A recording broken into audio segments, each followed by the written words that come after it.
Cinema ఇండస్ట్రీలో నా చేయి పట్టుకుని నడక నేర్పి ఆలు నేర్పించిన నా గురువు గారు, తండ్రి లాంటి వారు, the great legend and genius కళా తపస్వి విశ్వనాథ్ గారికి దాదాసాహెబ్ ఫాల్కే అవార్డు రావటం అంటే అసలు మన ఇండస్ట్రీకే కాదు, తెలుగు వారందరికీ గర్వించదగ్గ ఒక క్షణం ఇది.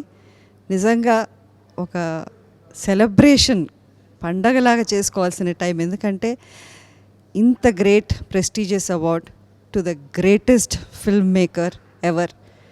నిజంగా పర్సనలీ నాకైతే ఏదో నాకే అవార్డు వచ్చినంత సంతోషంగా ఉంది. ఇట్ ఈస్ అవార్డు రావటం ఆయన గ్రేట్నెస్ కన్నా అసలు ఆ అవార్డుకే ఒక నిండుతనం. ఎందుకంటే విశ్వనాథ్ గారికి అవార్డు ఇవ్వటం అన్నది నిజంగా ఆ అవార్డుకి కూడా ఒక ఆనరే అని అనిపిస్తుంది. I wish him a long very healthy life, and he will be the pride of all Teluguites all over the world. Long live Vishwanath sir.